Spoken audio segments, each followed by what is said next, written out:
નમસ્કાર વિદ્યાર્થી મિત્રો, આજે આપણે ધોરણ 8માં એક્સરસાઇઝ 4 સુધી આપણે જોયું હતું ગઈ વખતે, બરાબર. હવે આજે આપણે એક્સરસાઇઝ 5થી શરૂ કરીશું. શું છે? Read the advertisements and answer the questions. જાહેરાતો વાંચો અને પ્રશ્નોના જવાબ આપો.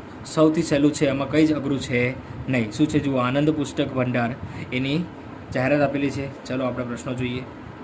Vote is the discount on second hand books? કે સેકન્ડ હેન્ડ બુક્સ એટલે કે જૂની ચોપડી ઉપર કેટલું ડિસ્કાઉન્ટ છે?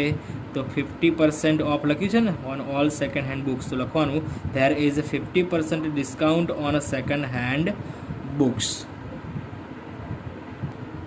ચલો, what is the name of the shop? દુકાનનું નામ શું છે? તો the name of the shop is Anand Pustak Bhandar. એટલે કે દુકાનનું નામ આનંદ પુસ્તક ભંડાર છે. ત્રીજું, ધ શોપ ઇઝ ઇન ખાલી જગ્યા, તો સુરત આવશે. આ શોપ ક્યાં આવેલી છે? સુરતમાં આવેલી છે. ચોથું, the shop does not sell stationery. True or false? તો ફોલ્સ, કારણ કે સ્ટેશનરીની દુકાન પણ હતી, ત્યાં બધી વસ્તુ સ્કૂલની સ્ટેશનરી પર રાખે છે. પાંચમું, there is a gift on purchase of ખાલી જગ્યા, તો મોર દેન 1000 રૂપીસ. શું આવશે? Option A, more then 1000 rupees. 1000 કરતાં વધારે કમાણી કરો, તમે ખરીદી કરો તો તમને ગિફ્ટ આપવામાં આવશે. બીજું, સ્પોર્ટ્સ ક્લબનું છે. એમાં students of 8 classes 8 and 9 come and learn cricket, football, hockey. Timing આપેલો છે, સમયગાળો આપેલો છે અને જગ્યા આપેલી છે. ચલો પ્રશ્ન જોઈએ. Which game will not be taught here? અહીં કઈ રમત નહીં શીખવાડવામાં આવે? તો ઓપ્શન સી, ચેસ નહીં. જુઓ, ક્રિકેટ, ફૂટબોલ અને હોકી જ છે, ચેસનું કંઈ નામ છે નહીં. બીજું, this notice is for students of standard 8 and 9. 8 and 9. ત્રીજું, what is the name of the school? તો the name of the school is Saraswati high school. હવે એવી ક્યાંથી ખબર પડી? તો જુઓ, ધ સ્કૂલ પ્લે ગ્રાઉન્ડ, તો સરસ્વતી હાઈસ્કૂલ અહીંયા આપેલું છે. એ ભલે સ્પોર્ટ્સ ક્લબ આપેલું છે, પણ અહીં સ્કૂલનું નામ, આપણને શાળાનું નામ પૂછેલું છે એટલે. ચલો, ચોથું, what are the timings of the club? એટલે કે આ ક્લબનો સમયગાળો કયો છે? તો option B, 8 AM to 10 AM. 8 AM to 10 AM એટલે કે સવારના 8 વાગ્યાથી 10 વાગ્યા સુધી, 2 કલાક સુધી. ચલો, પાંચમું, the club will be open every day. True or false? કે આ ક્લબ દરરોજ ખુલ્લું રહેશે. સાચું કે ખોટું? તો ખોટું. કેમ? માત્ર ખાલી એવરી સન્ડે જ છે. Timing 8 AM to 10 AM every Sunday, માત્ર ને માત્ર રવિવારે જ, બીજે રોજ છે નહીં. ચલો, ત્રીજું છે, are you music lover? Soul of entertainment એટલે કે મ્યુઝિક કંપનીની જાહેરાત આપેલી છે. ચલો જોઈએ પ્રશ્નો. On which day can you go for the music concert? કે તમે મ્યુઝિક કોન્સર્ટ માટે ક્યારે જઈ શકતો? તો સેટરડે એન્ડ સન્ડે. ક્યાં લખ્યું છે? જુઓ, શોઝ ક્યારે છે એમના? Saturday and Sunday. How many shows R there? અહીં કેટલા શોઝ એટલે કે કેટલા પ્રદર્શનના સમય આપેલા છે? તો જુઓ, 10 AM 1, 2 PM 2 and 8 PM 3, એટલે 3 શો આપેલા છે. તો ધેર આર 3 શોઝ. ત્રીજું, how much will your mother pay for your concert? એટલે કે આ કોન્સર્ટમાં ભાગ લેવા માટે તમારી મમ્મીને કેટલા રૂપિયા ચૂકવવા પડશે? તો my mother will pay ₹250 four the concert. હવે તમે જુઓ, અહીં 2 પ્રાઇઝ આપેલી છે, એક એડલ્ટ્સ અને એક સ્ટુડન્ટ્સ, બરાબર. એડલ્ટ્સ એટલે વડીલો, આપણા કરતાં મોટા, મમ્મી પપ્પા અને એ બધા એ એડલ્ટ્સમાં આવે. તો એ લોકોને 250 છે. ઓકે, ચલો, how much will a class 8 student pay four the concert? એટલે કે ધોરણ 8માં ભણતો વિદ્યાર્થી આ કોન્સર્ટમાં જવા માટે કેટલા રૂપિયા ચૂકવશે? તો 120 આવે, કેમ કે અહીં સ્ટુડન્ટ્સની વાત કરી છે એટલે. તો a class 8 student will pay ₹120 for the concert. પાંચમું, how many singers are there? અહીં કેટલા ગાયકો છે? તો there are 2 singers, Aditya Nayak and Anjana Yagnik. છઠ્ઠું, તો આવી ગયું. સાતમું, which instruments do the artist use? કલાકારો કયા સાધનોનો ઉપયોગ કરે છે? તો the artist use the instruments like guitar, drum and flute. કલાકારો એ ગિટાર, ડ્રમ અને વાંસળી જેવા, ગિટાર, ઢોલ અને વાંસળી જેવા સાધનોનો ઉપયોગ કરે છે. જુઓ, અહીં આપેલું જ છે, ગિટાર, ડ્રમ એન્ડ ફ્લૂટ. ચલો, છઠ્ઠું જુઓ, match the question and answer and write them.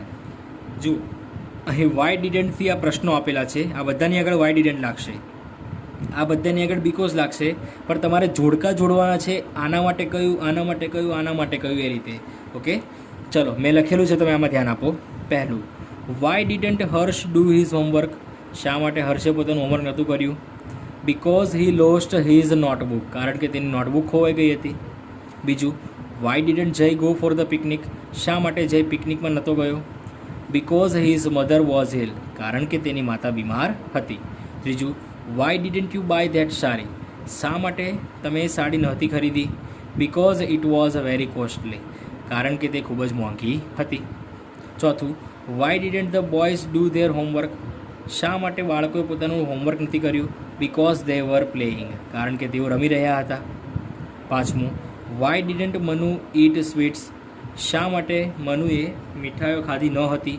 Because he had toothache, કારણ કે તેને દાંતનો દુખાવો હતો. છઠ્ઠું, why didn't Mrs Joshi call you?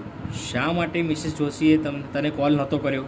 Because she did not have my number, કારણ કે તેમની પાસે મારો નંબર નથી. બરાબર, આ મેં તમને લખાયું છે, આ છે સહેલું જ. આ તમારે ખાલી જોડકા જોડવાના છે કે આના માટે કયું કારણ આવી શકે.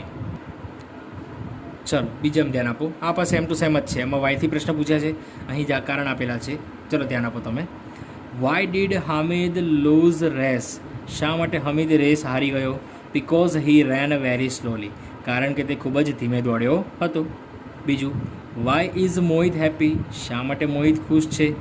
Because he won a gold medal, કારણ કે તેણે ગોલ્ડ મેડલ જીત્યો છે. ત્રીજું, why were the children shouting? શા માટે બાળકો બૂમો પાડી રહ્યા છે? Because teacher was not in class, કારણ કે શિક્ષક ક્લાસમાં એટલે કે વર્ગમાં નથી. ચોથું, why was Nitin in hurry? શા માટે નીતિન ખૂબ જ ઉતાવળમાં છે? Because he was late for the exam, કારણ કે તે પરીક્ષા માટે મોડો પડ્યો છે. પાંચમું, why has the teacher punished Abhay? શા માટે ટીચરે અભયને સજા કરી હતી? Because he beat a boy in the class, કારણ કે તેણે એક છોકરાને ક્લાસમાં માર્યો હતો. છઠ્ઠું, why can't you drive a car? શા માટે તમે કાર ન ચલાવી શકો? Because I am not 18 years old, કારણ કે હું 18 વર્ષનો થયો નથી. ચલો સાતમું જુઓ. Read the passage and answer the question. બરાબર, ચલો સૌથી પહેલાં આપણે તેનું પેસેજ જોઈએ શું કહે છે. The capital of Jammu and Kashmir is Srinagar, the city of the સન. એટલે કે જમ્મુ કાશ્મીરનું પાટનગર શ્રીનગર છે, કે જેને સિટી ઓફ ધ સન એટલે કે સૂર્યનું શહેર કહેવામાં આવે છે. It lies between the hill of Hariparbat and the rock of Takht e Sulaiman, કે આ શ્રીનગર એ હરિપર્વત અને તખ્તે સુલેમાનના ખડકો વચ્ચે આવેલું છે. Near Srinagar is the famous Dal lake, one of the most beautiful lakes of the world. એટલે કે શ્રીનગરની નજીક દુનિયાનું સૌથી સુંદર તળાવ દાળ લેક આવેલું છે, એટલે કે દાલ તળાવ આવેલું છે. On the Dal lake are the floating gardens, એટલે કે આ દાળ તળાવોની ઉપર તરતા એટલે કે ઉડતા અને હિંચકા ખાતા બગીચાઓ આવેલા છે, ઝૂલતા બગીચાઓ આવેલા છે. There are many of these floating gardens and they can be moved from one part to another. એટલે કે અહીં એવા ઘણા બધા ઝૂલતા બગીચાઓ છે કે જે એક ભાગથી બીજા ભાગ સુધી ઝૂલી શકે છે. Tomatoes, melons and vegetables grow on these floating gardens. આ ઝૂલતા બગીચાઓ ઉપર ટમેટા, લીંબુ અને શાકભાજી ઉગે છે. There are many house boats on the Dal Lake. કે અહીં દાળ તળાવ પર ઘણી બધી ઘર જેવી હોડીઓ પણ આવેલી છે, જેમાં ઘર જેવું લાગતું હોય એમ. ચલો પ્રશ્નો જોઈએ. Which lake is near Srinagar? તો ઓપ્શન એ દાલ લેક. બીજું, what is Dal lake famous for? શા માટે દાળ તળાવ એ પ્રખ્યાત છે? તો the Dal lake is famous for its floating gardens. તો દાલ લેક એ પોતાના ઝૂલતા બગીચાઓ માટે પ્રખ્યાત છે. ત્રીજું, what grows on the floating gardens? આ ઝૂલતા બગીચા ઉપર શું ઉગે છે? તો tomatoes, melons and vegetables grow on the floating gardens. આ ઝૂલતા બગીચાઓ ઉપર ટમેટા, લીંબુ અને શાકભાજી ઉગે છે. ચોથું, શ્રીનગર મીન્સ ખાલી જગ્યા. તો option C the city of the સન.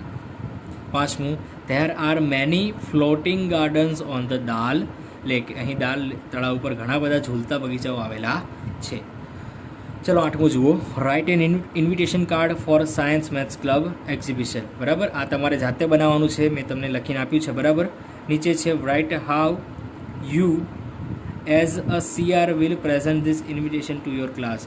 એટલે કે એક વ્યક્તિ તરીકે તમે આ ક્લાસમાં આ આમંત્રણ કઈ રીતે પાઠવશો એ તમારે જાતે લખવાનું છે. બરાબર, આની PDF મેં તમને મોકલી છે.